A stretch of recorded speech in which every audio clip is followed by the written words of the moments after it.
Hey everybody, just going to take a quick break from the show and tell you about Noom. Has Noom helped you? I believe it has. Oh, that's got an app. You can do tracking. It's terrific. It does. Noom builds personal plans that can meet individual needs. That's the thing. Takes into account any dietary restrictions, medical issues, other personal needs. That helps build a plan that works for you. And yes, so I know that you've had your own personalized program here that you've been working on. And it's weight loss This is weight loss results that last. They stick around because you get yourself into a lifestyle change. That's what matters. That's mainly it. You can't just say, I'm going to cut that out for a month and then go back to it. That's not what it is. So I'm glad it's helping you. That's great. And it really does. I like the psychology and biology-based approach here. Yeah. Noom Weight uses psychology. That's why they say losing weight starts with your brain, but it also takes into account your unique biological factors, Jimmy. All of your multitude flora and fauna that goes on inside of you there. Sure. Yeah. Stay focused on what's important to you with Noom's psychology and biology-based approach. Sign up for your trial today at Noom.com, Noom.com here, based on 3.5-year study of actively engaged Noom users with minimum starting BMI of 25. Individual results may vary. Visit our website for more information. Hey everybody, just going to take a quick break from the show to tell you a little bit more about Rocket Money. It's the start of a new year. It's the perfect time to get organized, set your goals, prioritize what matters most. And for me, top priority is getting myself together here. Financial wellness, doing that, which that feels important, just feels like adult stuff that you have to do. And thanks to Rocket Money, my goals feel achievable now. They show me all my subscriptions in one place, help me easily cancel ones I forgot that I've been paying for, which happened to me, absolutely happened to me. For years, I was paying for something. I was like, what is going on here? Rocket Money found it and saved me lots of money since then, because it's been a while. So they did a great job here. Rocket Money is a personal finance app that helps find and cancel your unwanted subscriptions, monitors your spending, and helps lower your bills so you can grow your savings. Rocket Money has over 5 million users and has saved a total of $500 million in canceled subscriptions, saving members up to $740 a year when using all the app's premium features. Cancel your unwanted subscriptions and reach your financial goals faster with Rocket Money. Go to rocketmoney.com/smalltownmurder today. That's rocketmoney.com/smalltownmurder. rocketmoney.com/smalltownmurder. Now back to the show. Welch's can't make everything make sense. Like why your mom still listens to the radio or what she meant when she sent that emoji. But a zero sugar drink that's still full of fruit flavor, we made that make sense. And strawberry, passion fruit, Concord grape, and more. You gotta sip it to get it. New Welch's Zero Sugar. Let's fruit stuff up.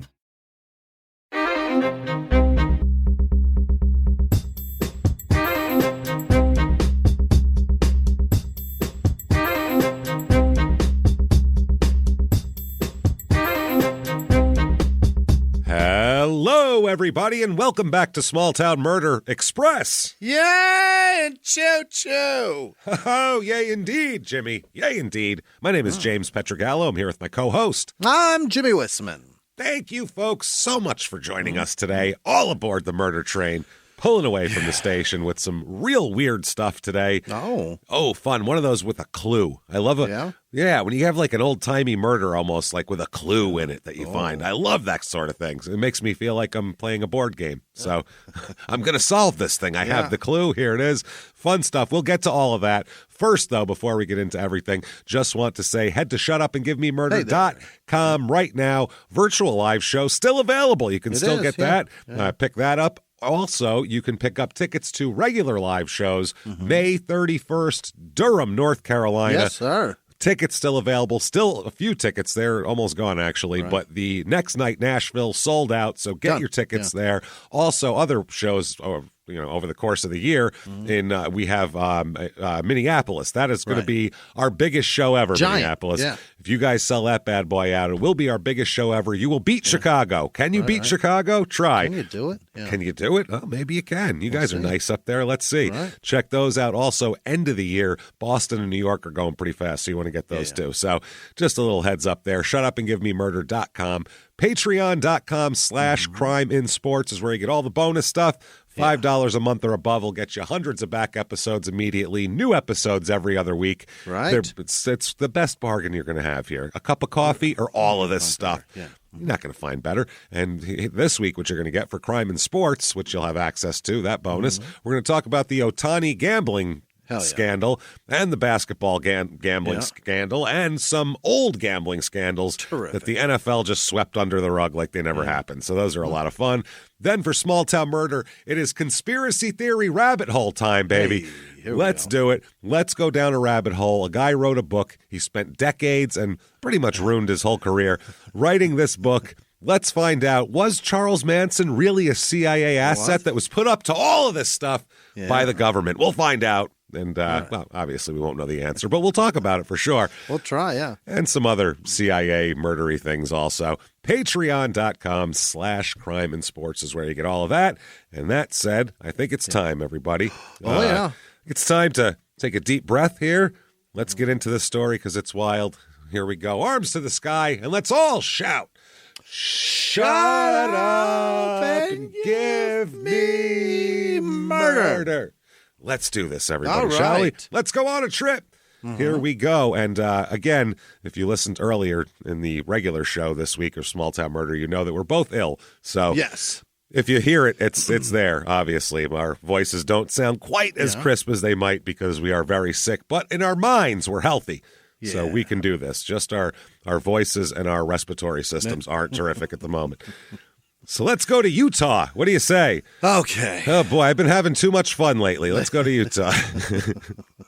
Been getting I need some alone time. Yeah, I need some quiet reflection here. Yeah. We're going to Price, Utah. Price. It is about 2 hours to Salt Lake City and about 2 hours and 35 minutes to Fillmore, Utah, which is our last episode in Utah, episode 441, Bashed, Slashed, and Scattered, that was called. My God. That was a brutal one. Yeah, those Utah, I'm telling you one thing. They might be nice. They might knock on your door with a smile on their face. But, man, when murders happen there, they let it all out. It hangs. Is that where the Blood Sickles was at, too? I think it was. That's the Blood Sickles. Good Christ. The Blood Sickles with the dad, half dead, riding the snowmobile. That was the guy with the lion back in the day. God. Remember that guy with the explosives and the lion? What is happening? It's wild. It's all happening in Christ's name. We do know if it's happening in Utah. But other than that, who knows? Name. Somebody's name. Population here, 8,192.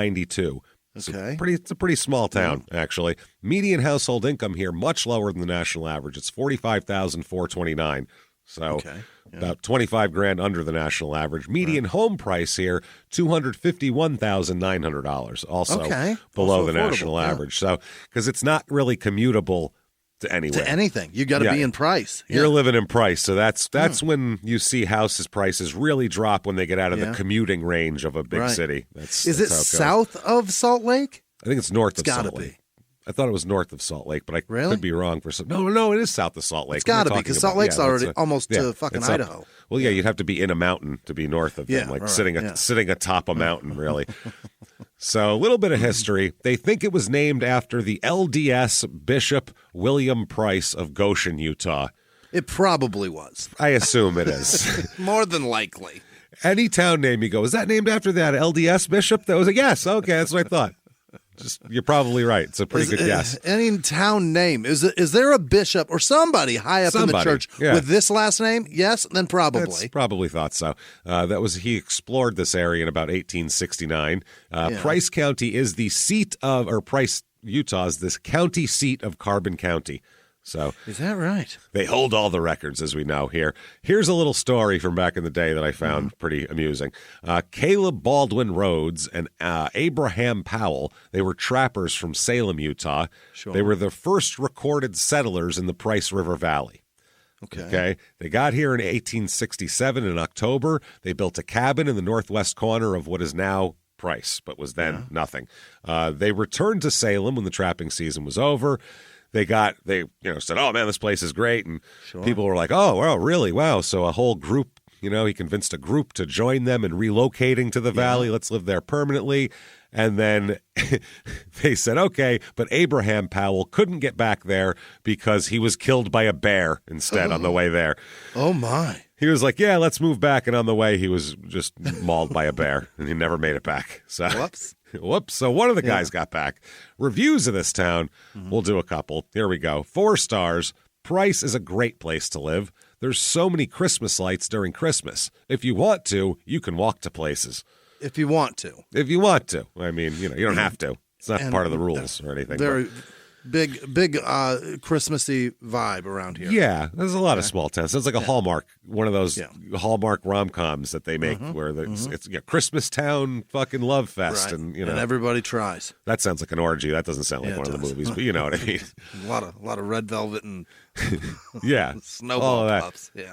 There's amazingly 8 attractive women who all own cupcake shops in the one town, which is really weird. 4 stars here. This is one sentence. They are always quick to get to the scene. Who? Yeah, who? Or the police, firemen, fucking newspaper. What are we talking about? What scene? What? Yeah, oof, that's terrifying. And then finally, 3 stars. The restaurants in our area are pretty good. However, our town can use some improvements on the nightlife part. It's a small town in rural Utah. Do you expect hedonism at the nightclub? What nightlife is there in that proximity to Salt Lake City? He says, coming from Phoenix, Arizona, there were nightclubs. Yeah, that's a completely different place. That's a metropolis. That is a hellscape. Yeah, it's a metropolis. Sin. There's 4 million strip clubs in Phoenix and Scottsdale and Glendale and all these different towns. What are you talking about? Yeah. There were nightclubs available to kids who are 18 and over.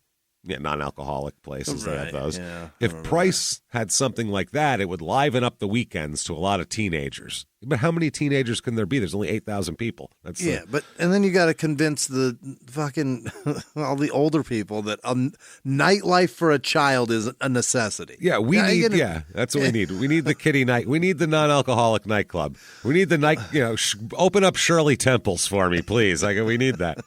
Ridiculous. So then she goes on to say, or he, my favorite dishes in the area are from the smaller restaurants who have unique dishes. For example, Wingers has their personal, quote, creamy amazing sauce.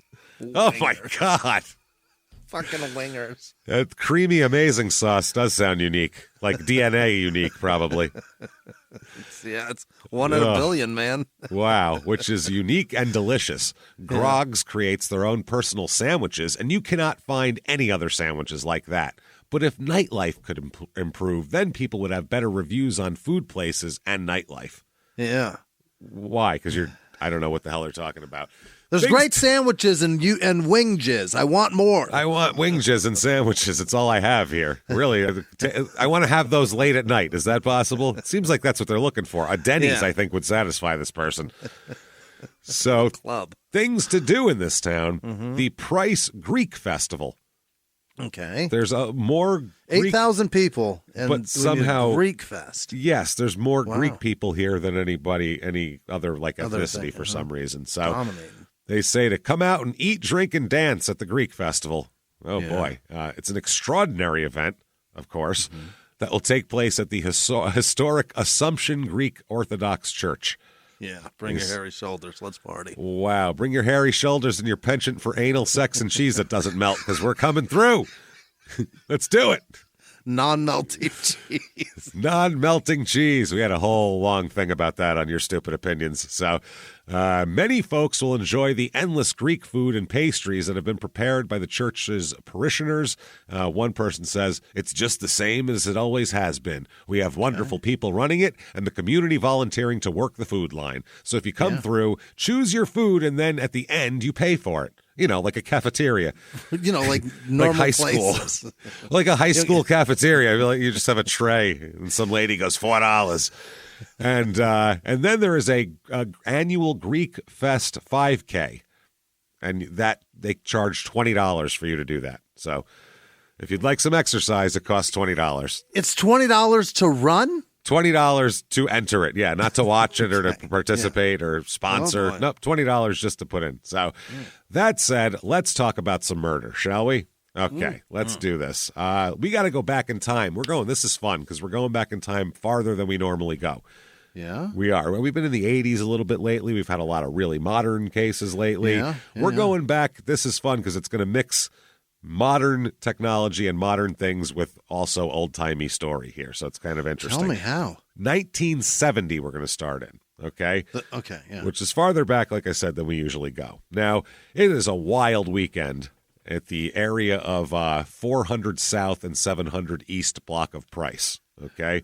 Okay. Wild area here. We're wild times this night. There's a 10-year-old girl named Lori here, and she's riding her bike in the street right around dusk. It's July, middle of the summer, kid riding their bike in their small town. Yeah. There might as well be a flag waving behind her and bottle rockets going up in the air and a little yellow dog running next to her.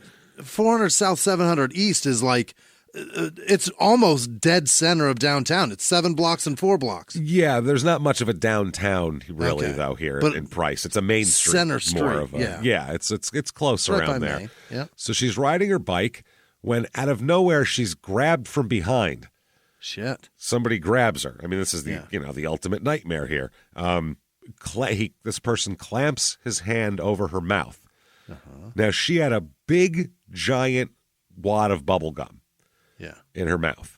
And for some reason, when he did this, her immediate instinct was to spit the gum out, is what she wanted to do.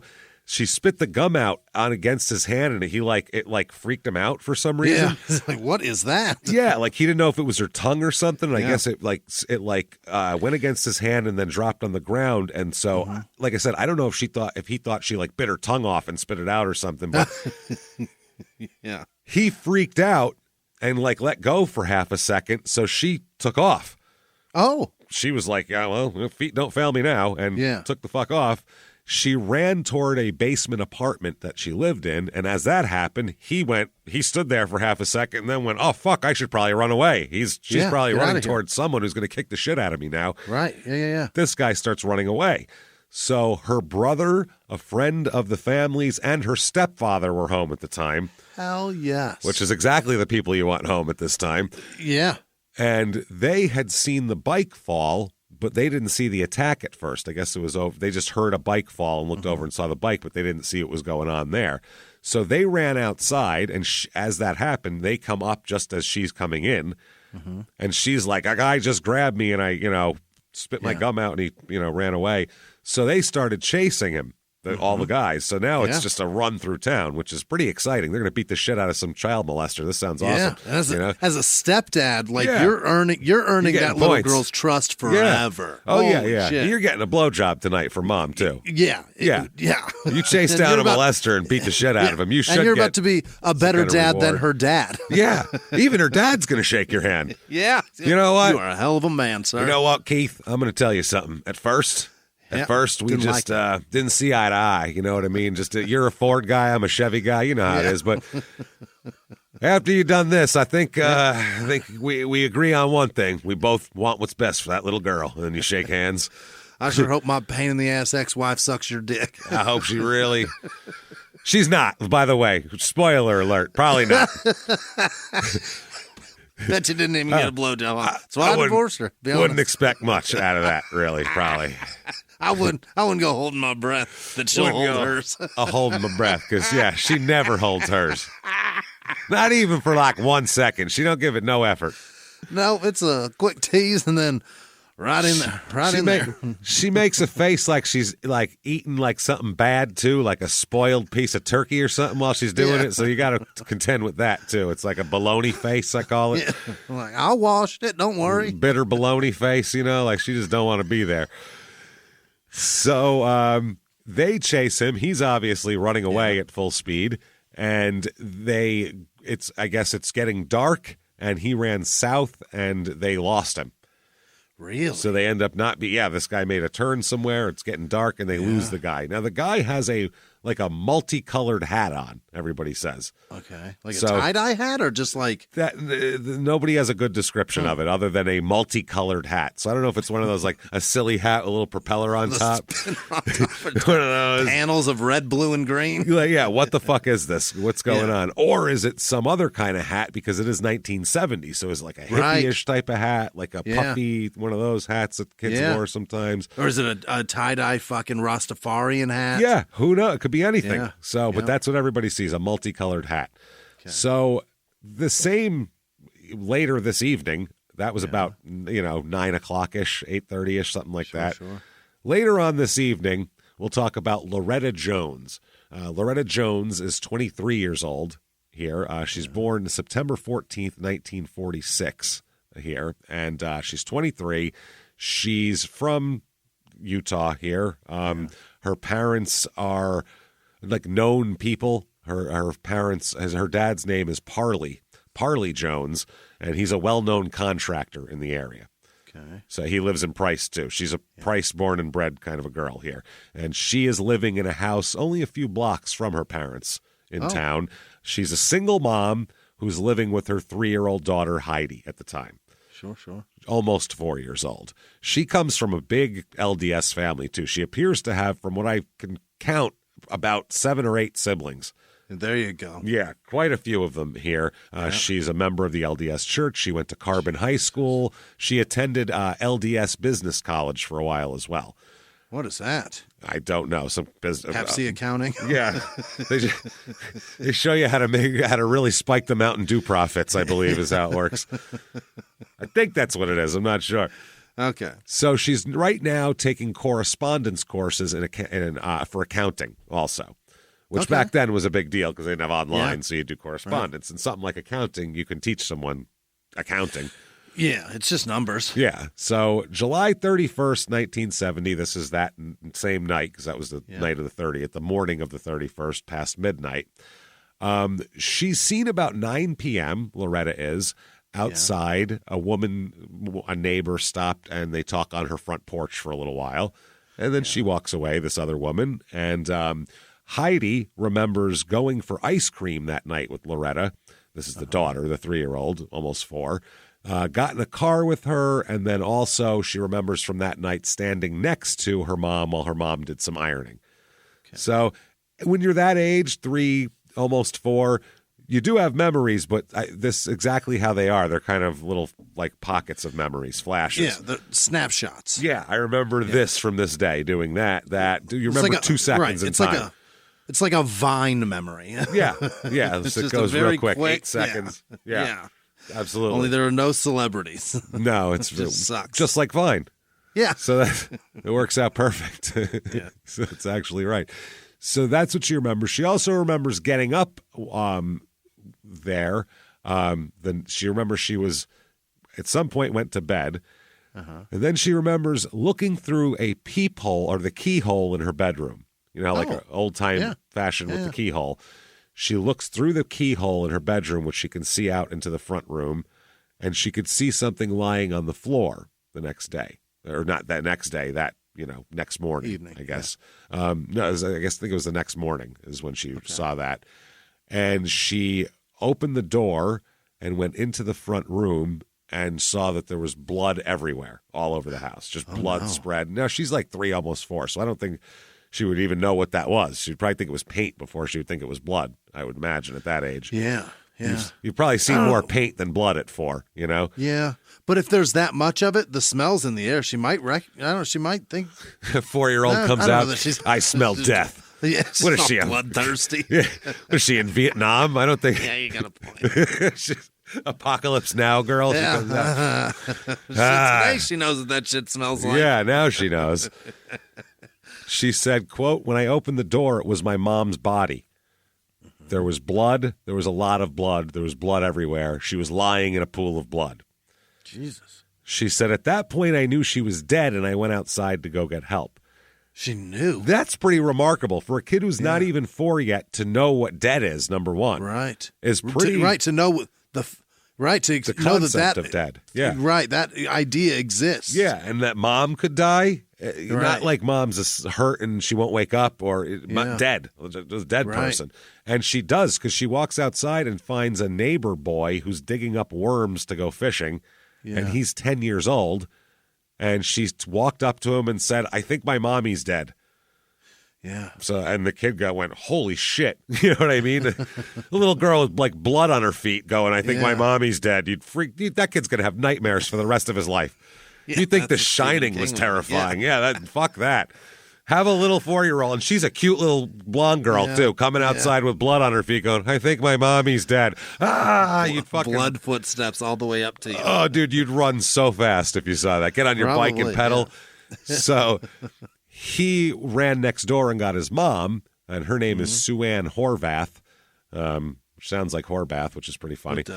And she, goes and the woman goes up to Heidi and says, what happened? And she says, I think my mommy's dead. She goes, well, let's go on and take a look-see, shall we? Yeah. So she looks inside the home through the door, looks in there, and sees Loretta's body on the living room floor.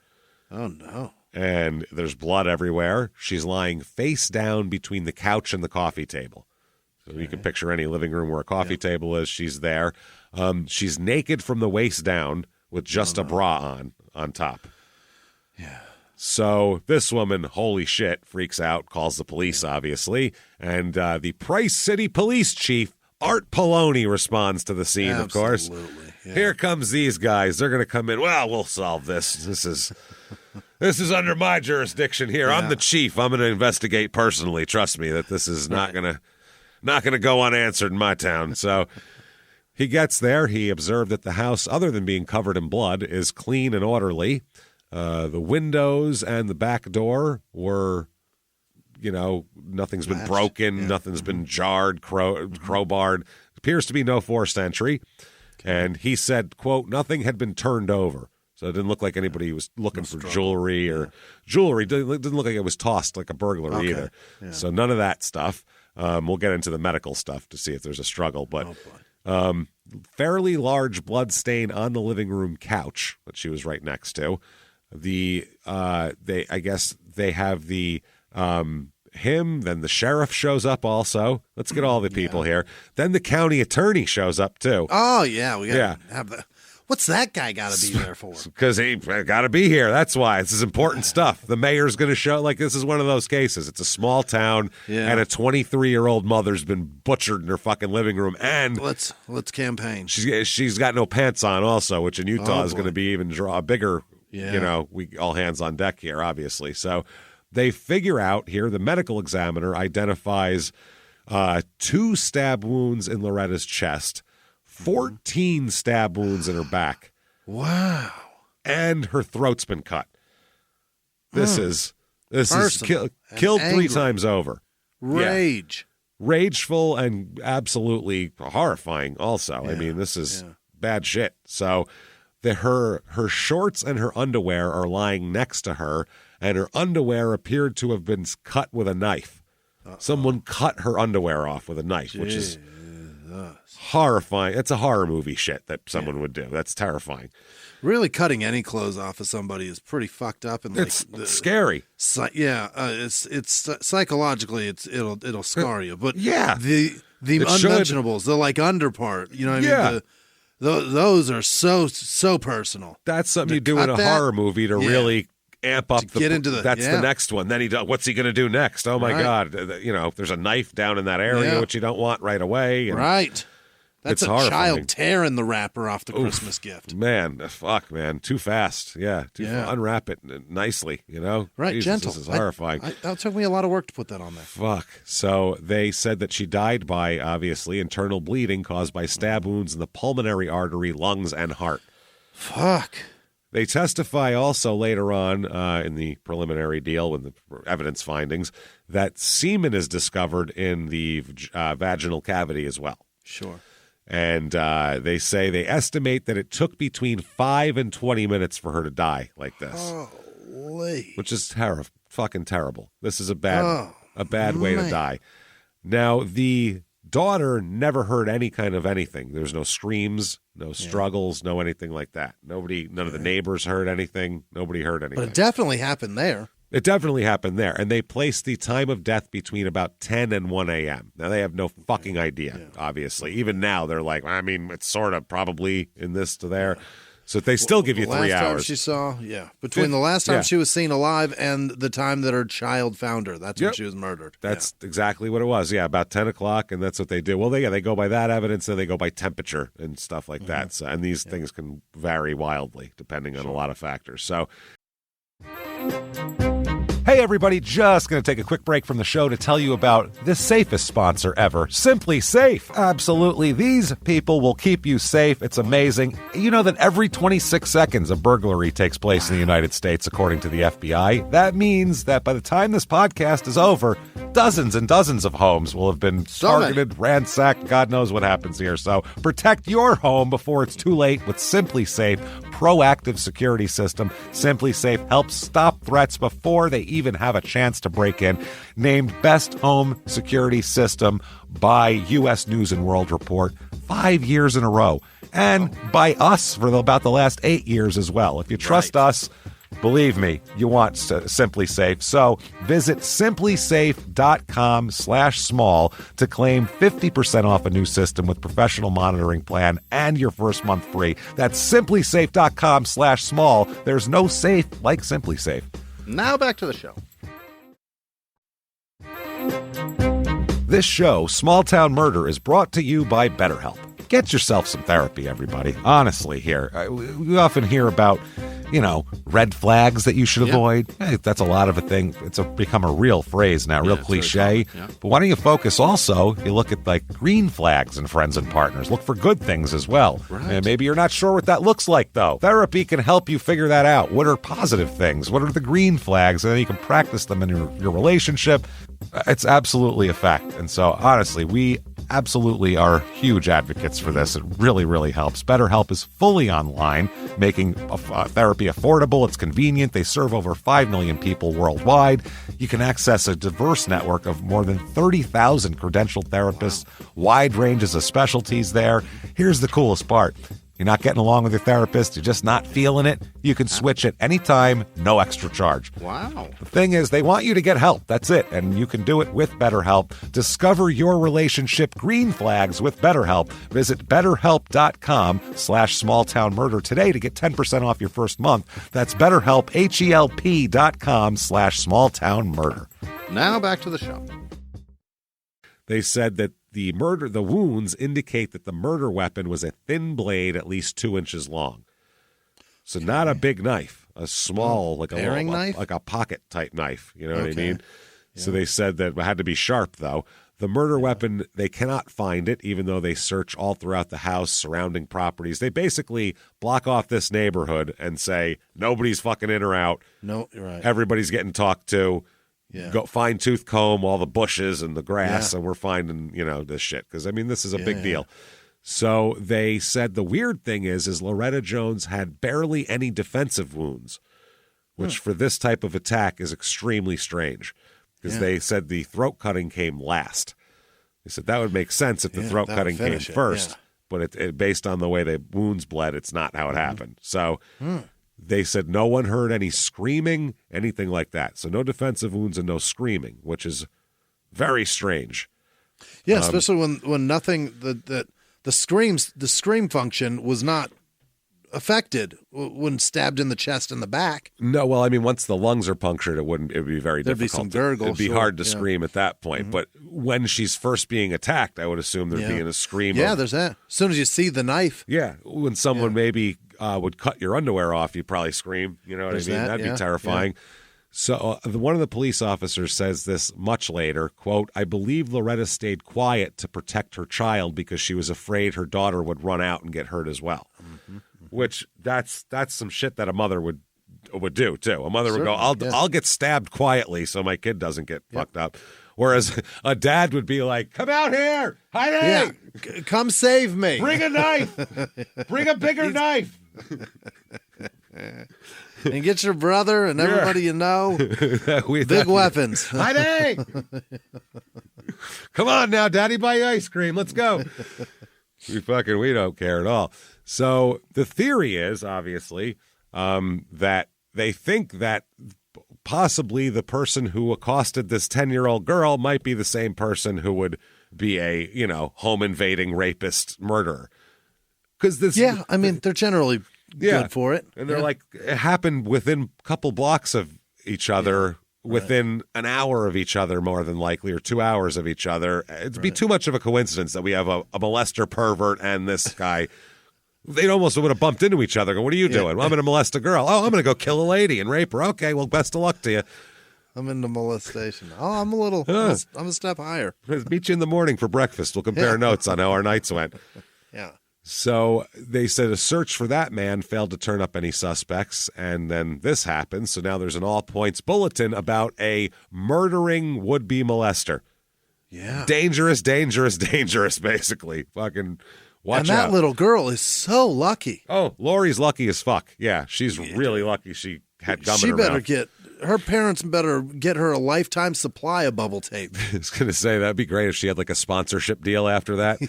Keep your kids safe with juicy fruit. Yeah.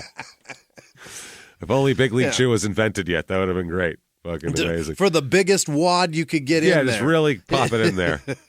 You're not getting that with Dentine. Not going to say Dentine. Bubblicious, I think, should have sponsored her. Hubba Bubba, one of them was fucking around back then, right? Found a lot of kids dead with Dentine. Yeah, try that and your kid will die. Very dangerous. Hubba Bubba, walking around, doing fine. They're coming home for the dinner. They're going to be home by curfew. So the suspects here, they interrogate multiple people here in the area. They round up the perverts, let's be honest here. Because that's anytime there's a sexual crime, the first thing the police do, if there's not an obvious suspect that they know of, is round up the local perverts. Who likes doing creepy shit? Yeah, that's it. Oh, him. Oh, man. Yeah. One time, back when we was in junior high, went to junior high with him. Oh, man, is he weird? Oh, let's round him up and talk to him, man. Run down the DMV list of everybody with vans that doesn't have a business written on the side of it. Who isn't selling ice cream actively out of the side of it. So they interrogate 4 people, and all of these people had alibis between both before the 10 p.m., both for the attempted molestation and the alibi for later on in the night, past 10 p.m. Yeah. They only got 4 weirdos? They got 4. It's a small town. They only had 4 weirdos that they knew of. Back then, too, weirdos were much harder to catch. Yeah. They couldn't catch them like doing weird shit on a computer and bust them that way. They'd have to actually catch them in the act of doing something. You know, it was different. So that led police to concentrate on that guys she would have known, because the lack of forced entry means they're saying, well, she wouldn't have probably let some stranger in her house past 10 p.m. Yeah, it's just not normal. With a baby in the house. With a baby in the house, yeah. So it had to be someone she knew, probably. Mm-hmm. There's also an anonymous phone call tip they get. They get a bunch of them. They lead police to a guy here. A guy, he's 30 years old, and he admits to knowing Loretta, and he said he was in Price that night and was even in the area where the 10-year-old had been accosted as well. Sir. But after they asked him a bunch of questions about that, he asked for an attorney, and that's that. So nothing more they can do. Okay. Put himself at 2 crime scenes. They try to talk to him again the next day. He says, I don't think so. I would like a lawyer. Then they go, well, how about you just take a lie detector test and clear yourself? And he goes, I'm not going to do that. No, thanks. No. Did how you about no? Miss when I said lawyer? So they're trying to figure this out here. And they said because the guy who tried to accost that girl was seen, that's the best bet to concentrate on, because someone might have seen this person. So, and also they're going to talk to Heidi a lot too, because she seems to be pretty sharp and lucid for a kid her age. Pretty well, yeah. So they bring her in and they said, what do you remember? And she said, I remember vividly looking at it. Not later, she says vividly, not as a 3-year-old. Well, she got to put a pipe up to her mouth. Well, it was a pink dusk, I'll say that much. The sky evening. The sky was afire with oranges and reds and purples, and it was very lovely. I remember vividly coming down the hall. Exquisite evening. Exquisite evening. Wonderful, wonderful. Then she told police, they go, well, do you know anybody that was around? And she said, quote, Tom did it. Oh, well, that's helpful. Yeah. Yeah. That's pretty good. I like that. Got a social on that guy, babe? Wow, that's pretty good. Well, you know his address? And they said, well, who's Tom? And she goes, it's a guy my mom knows, a man named Tom. When you find him, I'll tell you. Yeah, I mean, I say if that's Tom or not. Then they look over the crime scene a lot more because they have a lot of pictures here. Yeah. They have some weird pictures, by the way. There's pictures later on that they'll have of Loretta. For some reason, they took cops took pictures of, like, Heidi standing in the crime scene. What? Yeah, like amongst the blood. It's really weird. There's pictures. Yeah. Put that in an expose or something and sell it? I don't know what it is. Picture? Like, there was a little girl here, too. I guess it's like inventory. There's one TV, one radio, a fridge, this, that, a 3-year-old, a fucking dead lady, one a coffee table. Child. Yeah. One tiny female child, age indeterminate, like covered in blood. Yeah, there's the inventory. Okay, you can take the kid out now. So in the pictures and in the scene, they find what appears to be right at the end of Loretta's hand in the carpet. It appears to be letters written in blood. Letters? Letters. She appeared to write. No way. She's trying to write something in blood. With a slit? What? Yes, with her fucking fingers, with her last drop of. It took 5 to 20 minutes to die, they said. So she had a little time here to do this. They find a T, and then overlapping the T a little is an O. And that's all they find. That's all she had. Yeah. So, either that That's or... close to Tom. She was trying to get to Tonga, maybe. And I had a vacation planned. Cancel my plane tickets to Tonga. She's 66% of the way to Tom. Or halfway to Toby. We have no idea.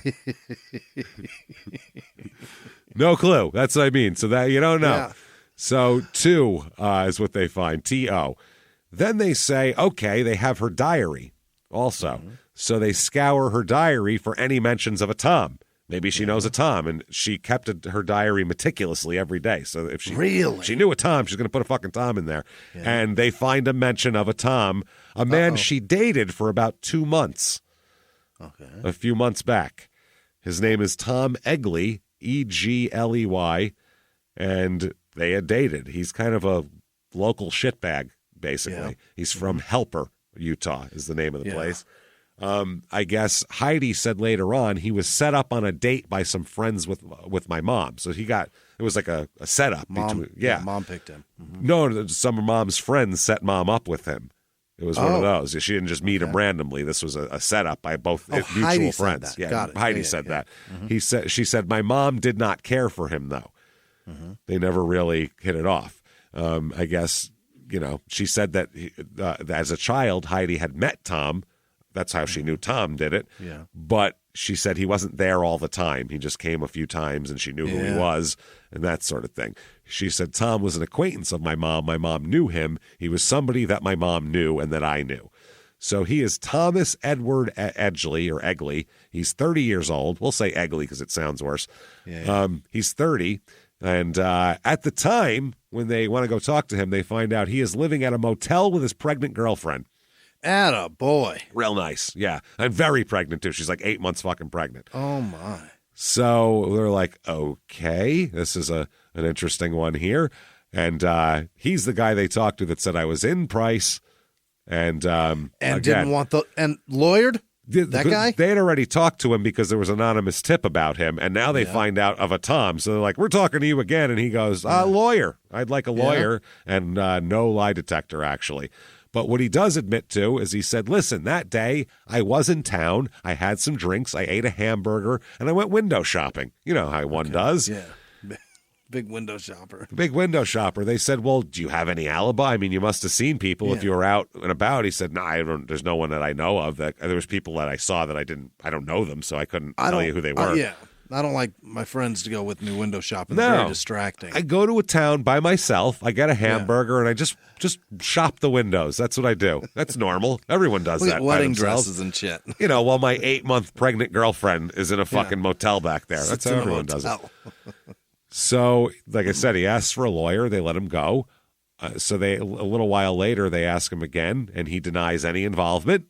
Mm-hmm. And he says, look, this is the last I'm going to talk to you guys. I'm tired of that. I asked for a lawyer, but I will give you, here's a hat of mine and a set of clothes. This is the clothes I wore that night. Okay. And also, here's 3 knives that I own. And the cops go, okay. Like, he couldn't have had a 4th knife in a different set of clothes. Yeah. This is self-reported, the clothes he's wearing. Yeah. He could have just given him anything. So they do talk to a bar owner that confirms that she did see him in the bar that night. Okay. So the drinks alibi holds, but She said one weird thing about that, the one thing, he was there that night, very strange. He had red spots all over his shirt. Red spots all over his shirt. That's worse than if he had no alibi, I would say. How you going to go? There, but covered in blood. You can go somewhere and be bloody when you're there. How do you go to a bar, well, I mean, maybe they'll think it's the style. I just need them to see me. That is fucking wild. Turn it inside out. I guess the blood would seep through. I don't know. It might have been inside out. Maybe. He showed up. It was the Highway Rendezvous Club. That was the name of the bar, by the way. Yeah. South of Helper. And she said pinkish red spots all over his shirt is what the woman there, the bar owner, said. She said he was adamant that he needed to find someone who was driving into Helper to get a ride from them. I have to go back to Helper. I have to go right now. That's adamant. However, they said that it was strange because the place he was staying in town, the motel, was about 3 blocks away. Yeah. So they were like, why does he need a ride? I don't understand why he needs a ride. Just somewhere so far. And then he left sometime before midnight with another man. So he lived at the new house, which was the name of the motel, with his pregnant girlfriend. Right. And they go to the pregnant girlfriend. What's up with that? When did he come home? How was he? She said, well, he didn't come home till about 3 or 4 a.m. that night, which was my word, very unusual, by the way, because he never stays out that late. So that's weird. She said she yelled at him for being home so late when he got home. Yeah, so you asshole. Do. Yeah. Inconsiderate shithead. I could have gone into labor at any time. You don't have a cell phone. What are you doing? Right. She said that he went into the bathroom and took a bath in his clothes. Yeah, that's while normal. Wearing his clothes. He just, well, I'm going to get on in the bath and just soaked on in at 4 o'clock in the morning after being yelled at. Hilarious. She was like, what the fuck are you doing? Taking a bath, bitch. What do you think I'm doing? What's it look like? I wash my clothes now. Jesus. Yeah, it's a good idea I just had. Balls and clothes at the same time. It's perfect. He then took his clothes off, the wet clothes that he bathed in, and put them in a bag by the door. Okay. Just those clothes. The next morning, he got up early, slept for a couple hours, and told her he's going to wash his clothes that he just bathed in. What the fuck is happening? He asked her, you have any laundry you need me to do? I'll do yours now, too, at 4 a.m. Whites, darks, whatever. I'm doing low to each.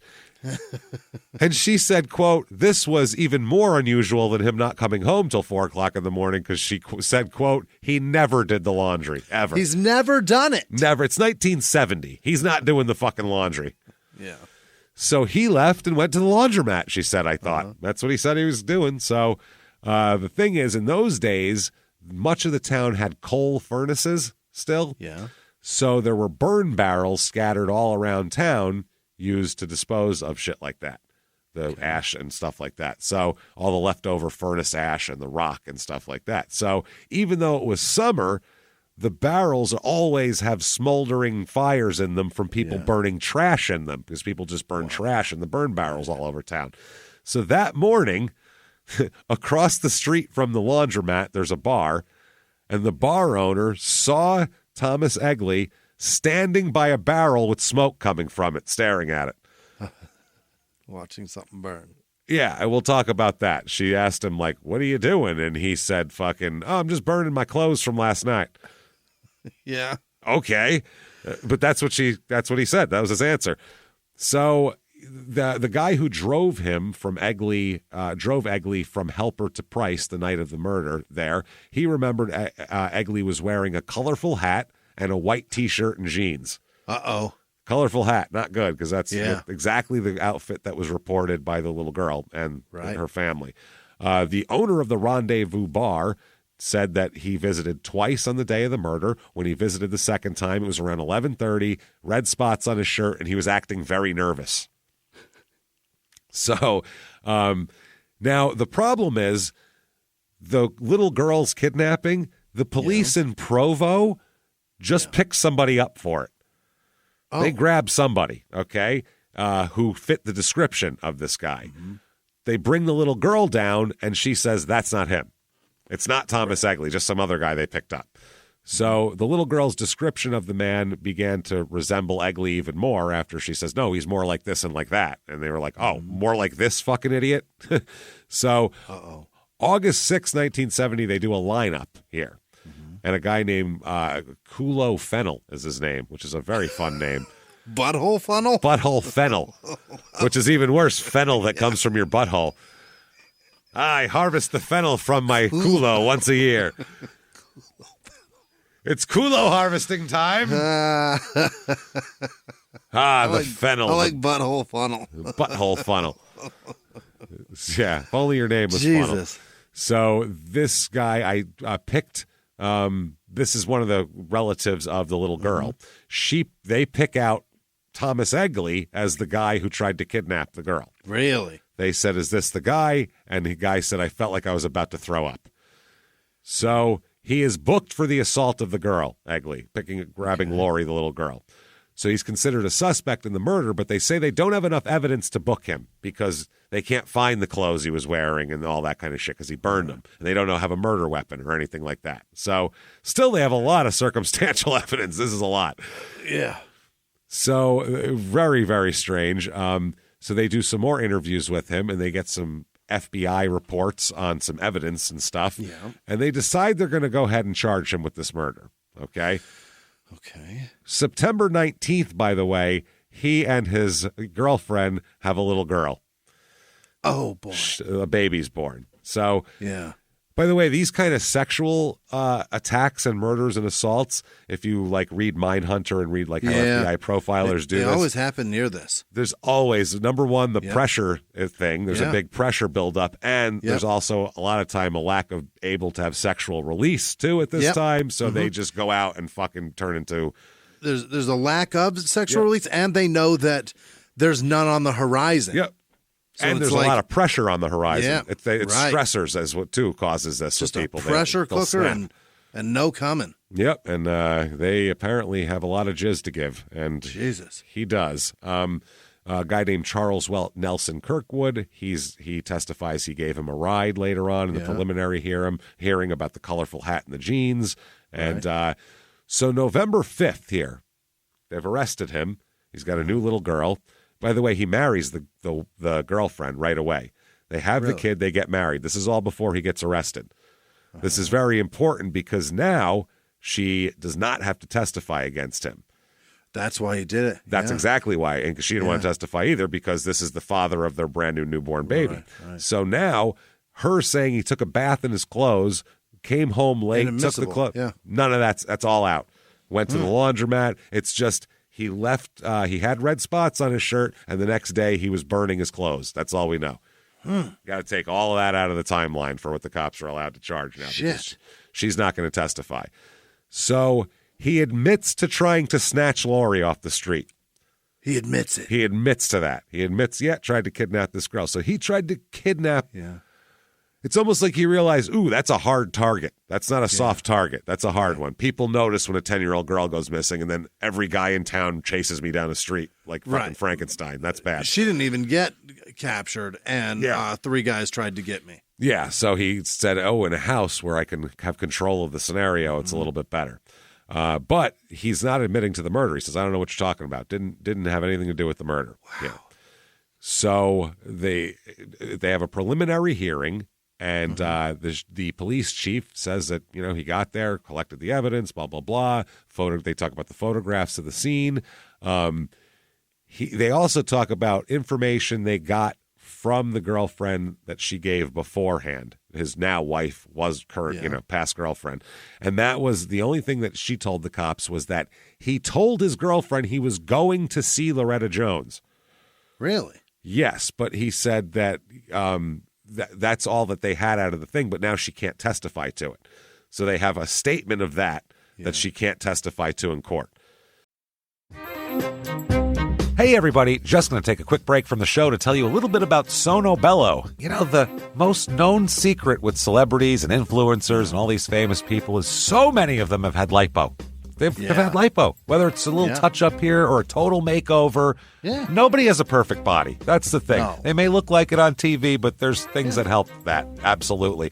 Lipo now has changed, and Sono Bello's been at the forefront with using LAL technology and getting those beautiful and natural outcomes for each person. Looking real natural. Our friends at Sono Bello are offering their best deal. You're now included in their winter savings event, but appointments are limited, so please get on this. Sono Bello doctors are masters in micro laser fat removal, a brilliant technique that removes stubborn fat permanently wherever your problem areas are. Tummy, love handles, thighs, arms, it's gone in one comfortable visit. Eating healthy and workouts are great. Keep doing that, but if you want to lose that stubborn fat in one visit, check out Sono Bello. Save big during their winter savings event. Schedule your free consultation now at sonobello.com/smalltownmurder. That's sonobello.com/smalltownmurder.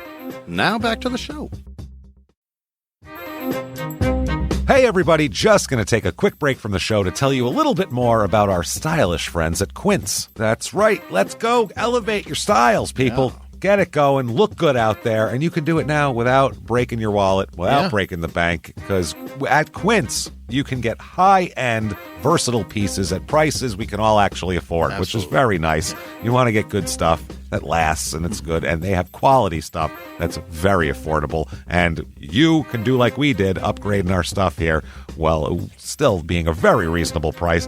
Quince only works with factories that use safe, ethical, responsible manufacturing practices, along with premium fabrics and finishes. It's all quality stuff. You're going to love it. Trust us, it looks good.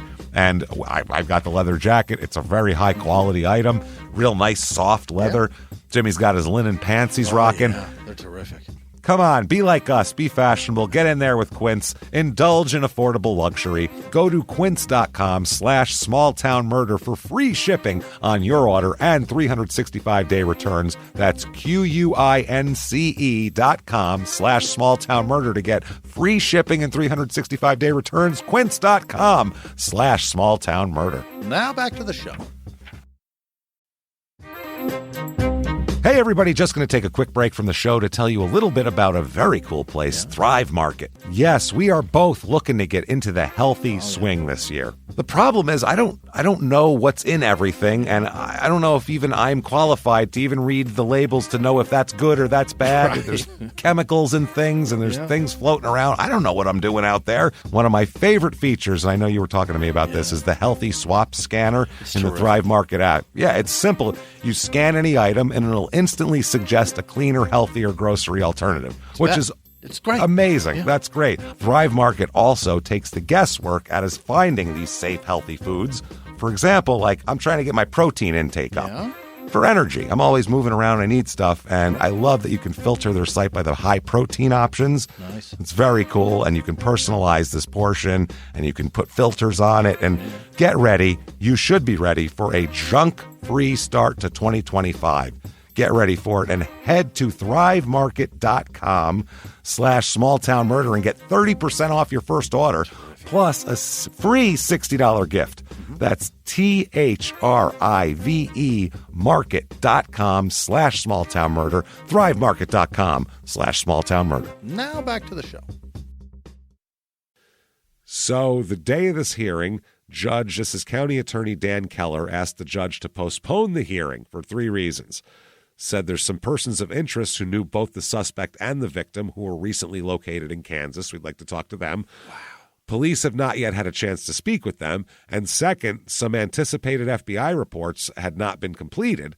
And they said also Poloni, the chief who found the body and did all this, he's unavailable to testify because he's attending law enforcement school in New York. So he's at school. He's at a conference at the moment. Yeah. So the defense attorney protested the continuance, saying that his client's civil rights were violated due to a long incarceration with not even a preliminary hearing. We're not awaiting trial. Yeah. He said the police went on fishing expeditions concerning the guilt or innocence of his client and that these expeditions have not succeeded. He said if the state had not prepared its case by now, he should release my client. Okay. Now, they grant the continuance on the the condition that the prosecution file an affidavit detailing its reasons for it. They said yes. His bail was denied, and they set a new hearing date for November 5th. Okay. On that day, the prosecution says, we're ready to charge him, hand down the thing, and the judge should say that there's enough evidence to hold you for trial. That's the preliminary hearing. And the judge says, not enough evidence to hold him for trial. Get gone. Orders him released. Oh, my God. Because for kidnapping the girl, attempted kidnapping of a 10-year-old girl for obvious sexual purposes, he serves 90 days for that. What? Hold on. 90 days. They give him a month and a half in jail for that. 1970 was a wild time to be alive. You could just try to grab a kid, and it was like, well, don't try that again, mister. You're going to sit down for a little bit. Wow. So the chief commented, this is Art Poloni, he said that the judge just called it as he saw it, and we'll just have to start again from scratch. Holy. The next, right after he gets out in January, Thomas Egley moves to Colorado and just takes off. Yeah, he wants out. So Heidi is adopted by her grandparents because has to be. She said, with all my aunts and uncles becoming my brothers and sisters at that point. They integrated her into the family. I mean, she knew her that they weren't, but that was how it was treated. Yeah, her she's just as broken as it gets now. Yep. She said that we stopped talking about the murder because it was so hard on my grandparents, and then said her grandpa died of a heart attack in 1974. So I guess they tried to keep, the parents tried to keep the cops on the case, but once grandpa died, she said, quote, once my grandpa died, it was too much for my grandma to even pursue. Yeah. She was mourning the loss of her daughter, then her husband. It was easier for her to just tuck those memories away. So Heidi tries to get her mother's case reopened in 1989 because she saw Unsolved Mysteries and was like, 19 years later. That's when it came out, Unsolved Mysteries. She's like, maybe fucking Robert Stack will help me. I have no idea. Oh, yeah. Let's find out. So she said, I had this binder of newspaper clippings, things I got on my own. I was writing to the authorities that I had worked on my mom's case, trying to get some answers, but I kept hitting a brick wall and another brick wall. So she moved to from Utah to California in 1986 and spent 20 years working as a San Jose real estate agent. And then came back to Utah in 2006 to be closer to her family, especially her grandmother was getting old. So she said moving back stirred up, some shit. Now she wanted to started thinking about it again. And she said she had nightmares as a child, but never flashbacks. And she said she wished she did have flashbacks because then she'd know what the fuck happened. Yeah. She said, I want to remember more. I want to remember what I can't remember. She wants to see it because she said, I might have seen it and blocked it out. Yeah, I could fix this. Yeah, because 1 minute she knew he was there, so she had to have looked out the peephole and seen that. Or maybe they even might have had interaction in the living room, and then she might have blocked it out till she looked out the next morning and saw her mom's body. I mean, kids do that. Your brain will do that. So she said maybe there was something that was buried in my brain that if it came out could help solve the case quicker. Maybe there was something I needed to remember. So 2009, her car is stolen. Oh no! And she posted about it on Facebook and said one of the people who commented was a now Carbon County Sheriff's Office deputy named David Brewer, who was an old classmate of hers. He was a friend from high school, and so she decided she'd go find him and ask him to look into her mother's murder. Maybe he can do it. So she does. Don't find my car. Find this. Yeah, find my mom's murder. I bet the guy who killed her took my car too. So she said that she thought of her mom as a hero for not screaming or making noises that might have woke her up. She says she believes that her mother closed the bedroom door to protect her and that so she wouldn't come out with him still there, which is probably true. 2010, Brewer here, the deputy, travels to Colorado to interview Thomas Egley. He's still alive. And he denies all involvement. And although when asked a particular question, check this out. The deputy says, I asked him if we did find the person who murdered Loretta after 40 years of looking for them, what should happen to them? His answer was that would depend on whether the person had committed any more murder since. I mean, everybody gets one, right? You know what I mean? Then from there, could be a little more complicated, probably. What's the severity of this man? Yeah, I mean, is he an asshole? Is he a nice guy? What are we talking about? Is he like a guy who likes to wear colorful hats, maybe? So this guy is intrigued, but, doesn't have any evidence here. All he had to go off of was recollection of people and past media coverage, the same shit I have to go on, old newspaper clippings. But there's a strange photograph of Heidi taken at the crime scene of the blood-soaked carpet there. Yeah. And he said, that picture kind of set me back a little because why are they taking a picture of her where her mom died? She's literally in a bloody crime scene, a fucking 3-year-old. But he said, this picture's the only crime scene photo we have that still remains because that's the family took that. That picture ended up in the family archives, not the police shit. So the police, probably that shit's been long gone for 40 years, but they still have it, and it's in color, which is helpful. Yeah. So they said that Egley had lived in many places before and after the murder, and that he's never had a stable home life. He's lived with tons of women on and off, married 3 times, had 5 kids all spread out all over the place, and mostly kept to himself the last bunch of years or so. He's kind of he's been called a drifter on and off. So they tracked down his former girlfriend, then wife, that was pregnant, the one he lived with at the time. She said, yeah, he did. He took a bath with all his clothes on. Next day he went to the laundromat, and when he came back, it was obvious that several items of clothing that he normally has were missing. Missing. So they said, okay, that's very fucking interesting. Her name's Marcia Hidalgo. And they also find Barbara Battison, who's the owner of a bar now, and also at the time they talked to her again, and also Thomas's former boss because he worked for her for a while. So they said, by the way, he wasn't drunk when he came home, and his girlfriend said she asked him where he'd been when he got home before he took a bath, and he said that he had brought hamburgers to a woman and her daughter. So he knew the daughter was there. He knew, because he brought that's how the daughter knew, too, because I bet he brought hamburgers for him. That's the thing. So I guess that's when he took the clothes and did all that kind of shit. And she said that was really weird. And, the Barbara Battison said that he was using the burn barrel by the laundromat to burn shit. When she asked, what are you burning? He said, burning clothes from the night before.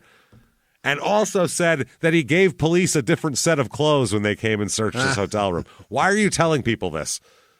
That's crazy. I mean, I can tell you why. He's dumb. Holy shit. So then they talked to the girl and her family who was abducted by him or attempted to be abducted. And she told him that the guy wore an odd multicolored hat that he dropped as he attacked her, but then ran back and retrieved it, and then the family started to chase him. So he almost left his hat behind. My favorite hat. He had a multicolored welder's cap that he wore. Okay, so and he wore it all the time. People said, and they said okay. And a witness reported seeing a similar hat hanging on a hook by Egley's door at the hotel. Also before the incident, the brother and the friend of the girl that was attacked noticed a man who accosted her sitting on the curb near the Arctic Circle, which was some bar or something, eating a hamburger. They lived just a few doors down from that restaurant, and the brother identified Egley as the attacker that he saw wearing the cap. So later on as well. Then they find out that one of the cops who was there, Price police officer Barry Briner, he said that he told Brewer now, because he's still alive, that before she died, she scrawled letters in blood, the T and the O. Have you looked into that? And this guy said, what? The fuck are you talking about? He'd never heard that before, this Brewer guy. He didn't know that. So they said that it was crazy. So they said, holy shit, the letters are clearly legible, but it's hard to reach a collaboration on the point 40 years later, as all the crime scene photos and statements for that time are gone. But they found a family member who had photographed the blood on the floor when they took a picture of Heidi. So for a long time, they were in the family picture album at the grandmother's house. Crime scene photos. Yeah. She said, over the years, I would look through the family album. Among these happy photos were pictures of this crime scene. I asked my grandmother to take them out, and she finally did. Then, years later, I realized that we needed them, and she found them again. Wow. So that's it. You can see the picture of her standing there. You can see very clearly the T and O drawn on the carpet behind. That's the only evidence of that they have, is this family photo. So they talked to Tom. He's living in Rocky Ford, Colorado. Mm-hmm. And they go,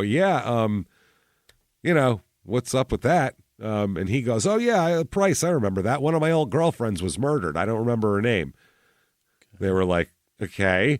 They said, well, do you remember what you did on July 30th, 1970? And he said, oh, yeah, I remember I ate a hamburger. He doesn't remember his girlfriend's name, but he remembers eating a hamburger on July 30th. How do you remember that? Unless it's very, you can eat a hamburger if you brought hamburgers to a murder victim and her kid. That's it. So that's 2010. Yeah. 6 years go by. Uh-huh. They need to exhume Loretta to see if there's any DNA. That's the big thing here. But they can't because they don't want to do it because the grandmother, Loretta's mother's like 90, and she can't handle an exhumation. Yeah, so they wait till she dies. Smart, I guess. Once she dies, they exhume Loretta, okay? Mm-hmm. So the cop here, Brewer, said if there was just a 1% chance that we could find physical evidence, it would be worth the effort. But the body and coffin suffered extensive water damage. Oh, no. So they could recover zero physical evidence from it whatsoever. So, but they hoped, what they did was on purpose publicize the exhumation like they're going to have all this evidence. Oh, this is what we need. So they didn't say it's a bust. They were like, oh, it's a treasure trove of evidence. Right. They were doing this to try to stir up Egley to say something to somebody. And he does. He does. A woman named Linda Carter, who knows them here, the police, she was the one who originally told the police about the written in blood thing. And they were like, for real? Holy shit. And then they went and found the photos and they were like, okay, yeah. So she's his current neighbor. And she used to know Loretta Jones, too. But now in Rocky Ford, they live near each other. Okay. Wow. Weird. So, okay, this is fucking crazy. She's been chatting with him and hinting that the police found some good information to try to get something out of him. The police, she offers to wear a wire and talk to him about this. She is ballsy. Oh, she's super ball. He's an old, decrepit man at this point, too. So during this, he said, oh, that's interesting. They're exhuming her and all that. He said, do you know how long DNA evidence and semen lasts? Semen's forever, my friend. Yeah, until you swallow it. I don't know. Yeah. Not diamond. Semen is forever. No. So then the neighbor convinced him that he should confess to the police.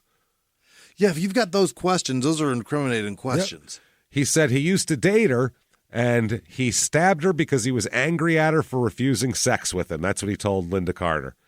Uh-huh. He said, it gets worse, man. He said after he stabbed her, she fell on the floor, and then he had sex with her, and then he slit her throat. He stabbed her 16 fucking times and then had sex with her. Wow. Then fucking raped a dying woman. That's get out. Disgusting. He then said he tossed the knife that he used in the river behind the Price Hotel and burned all of his clothes. So she said, you got to tell the cops. You got to tell the cops. There's, the family, blah, blah, blah. Yeah. He does it. He goes in and confesses. Wow. Yep. He said he slit her throat. He said, quote, I was there for sex.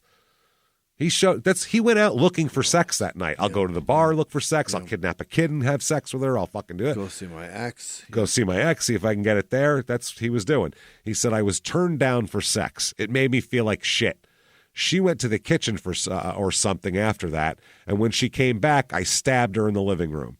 She fell in front of the couch. And he said, she was still alive when I had sex with her. He said, then he cut her throat and he fucking left. That was the end of it. Then he went and did all those things that everybody said he did. So they agree to, if he pleads guilty to murder, that they'll drop the rape charge on him. Okay. So they asked Heidi, what was it like to see him finally in court, the boogeyman of all these fucking years? And she said, he just looked like an old man, an old frail man. It's not the same. Nope. She said, I remember standing out in the hallway, and I told Brewer that he wasn't the boogeyman that I thought he was. And Brewer said, quote, even the boogeyman gets old. Truth. And it's been fact. 40 years. It's been, he was 30 then, and he's 69 years old now. Jesus. So Heidi, during sentencing, says in court, I was in shock, terrified, and all alone. That day changed my life forever. Tom Egley is a poor excuse for a human being, and I hope his life will be lonely and a living hell. She said, my mom was my hero that terrible night. She never screamed nor made a sound. She did everything she had to prevent me from coming out of my room. How does that make you feel, Tom Egley, knowing that you left a 4-year-old little girl all alone in the next room to find her mother's bloody and lifeless body? My hope for Tom Egley is for him to be sentenced for the rest of his life in prison. I hope that that he will take his last and final breath behind prison bars, all alone, not holding the hand of a loved one. If Tom is ever eligible for parole, I'll be at the parole hearing to make sure he never walks as a free man again. From this day forward, this will be a happy day for getting justice for my mom. So, yeah, they said, what about you, Tom? You got anything to say for yourself? Yeah. He doesn't speak himself, but has his lawyer read a statement. Read this, please.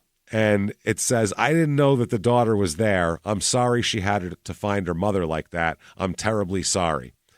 And the lawyer also says that Tom says he doesn't now remember many of the details of the crime, even though he just confessed to them 6 months ago. Yeah. So the judge says, you, sir, may fuck off at least 10 years in prison and up to life.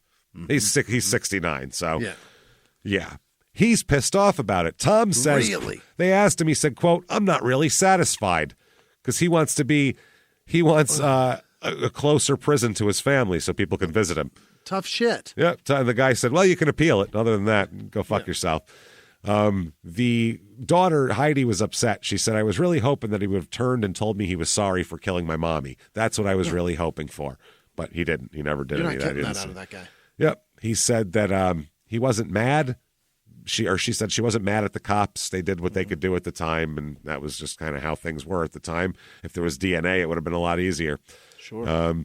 She said, I want to be in his face as much as possible to remind him of what he did to my mom and why he's sitting where he's sitting. It's to remind him. I was a 4-year-old little girl when he did what he did to my mom, and she was a human being. So, yeah, pretty impressive. He tries to appeal this thing, by the way. He tries to appeal this thing on the case of entrapment, saying that there was entrapment for that woman to get that out of him, and also saying that his confession wasn't taken correctly. So, they said, get the fuck out of here. Listen, old man. Yeah. 2017, they come to his house with a bloodhound team to sniff. Why? This case is closed. It's not about this. This is about his home being 5 minutes from Rocky Ford High School, which 35 years ago in 1982, November 1st, 1982, 2 students, Victoria Sanchez and Yvonne Mestis, left school and were never seen again. Oh, no. Yeah. So they said they declined to say anything further, but they're searching his house for forensic evidence. Yeah, that's not good at all. So these were a 15-year-old and a 14-year-old were kidnapped right by his fucking house. So they're like, let's talk about that. Probably him. So possibly an even bigger scumbag than we thought. My God. Written out in blood. That's what did it. It was the blood that got him to confess. He was like, oh, shit, the blood and all that. It made it freak him out. T&O. Yeah. T.O., baby. Not bad. So there you go. That's Price, Utah, everybody. Unbelievable. Fucking crazy case that took 40-something years to solve, 46 years to get him to confess to it, which is amazing. But that's what I mean. It was an old-timey crime that kind of mixed new school shit where he was afraid of DNA evidence that he didn't know existed back then. So it's wild stuff. He had to have done much, much more, right? Oh, if he would, in one night, if he was going to kidnap and rape and kill a fucking 10-year-old and then did this in someone's house, he's capable of anything. Yeah, he has 5 kids. I'd look every fucking time one of his kids were born, look anywhere around him for wherever dead he was at. Yeah. Every single fucking one of those times I would do. So anyway, I don't know. Someone can check that out. I'm sure that has more resources than us for it. But yeah, get on that, Utah law enforcement. Colorado. I can't be the only one to think of that. So I mean, I'm sure I'm not. I'm sure they thought of it. I hope so anyway. So if you like that, leave a review, a nice one. Say something good about us on whatever app you're listening on. Also, tell your friends. Follow on social media. We are at Shut Up and Give Me Murder, that's the website, shutupandgivememurder.com. Social media, we're at Small Town Murder on Instagram, at Small Town Pod on Facebook, at Murder Small on Twitter. Check those out. Head over to patreon.com/crime in sports, and you can hear all the bonus material. Everything. Anybody, $5 a month or above, you're going to get all sorts of hundreds of back episodes. New ones every other week. One crime in sports, one small town murder. This week, crime in sports, the Ohtani gambling disaster that they just swept under the rug, and some other gambling things from years past that aren't Pete Rose. They act like Pete Rose is the first guy this ever happened to, and they were surprised. And only. Yeah, we'll talk about many, many more, especially in the NFL.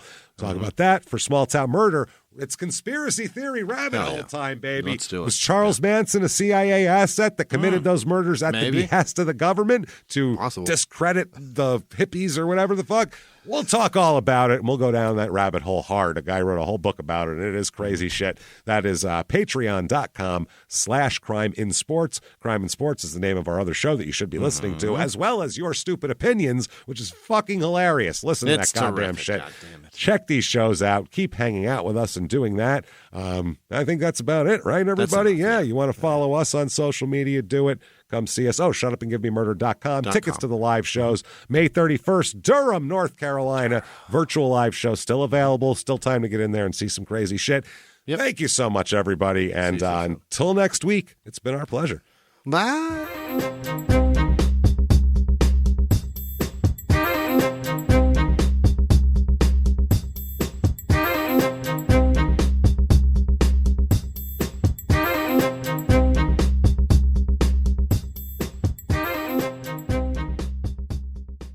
If you like Small Town Murder, you can listen early and ad-free now by joining Wondery Plus in the Wondery app or on Apple Podcasts. Prime members can listen early and ad-free on Amazon Music. Before you go, tell us about yourself by filling out a short survey at Wondery.com/survey. Have you ever gotten a message out of the blue? Maybe you ignore them. Or maybe you end up in conversation. Maybe they tell you about an amazing offer. I can really show you how to make some money. And maybe that gets you into a lot of trouble. But this isn't a story about people like you, the people receiving these messages. This is a story about the people behind the messages, on the other end of the line. Thousands of them, working in a micro-city built for scammers. From Wondery, the makers of Dr. Death and Kill List, comes Scam Factory, a new series about survival at the expense of others. Follow Scam Factory on the Wondery app or wherever you get your podcasts. You can listen to Scam Factory early and ad-free right now by joining Wondery Plus in the Wondery app or on Apple Podcasts.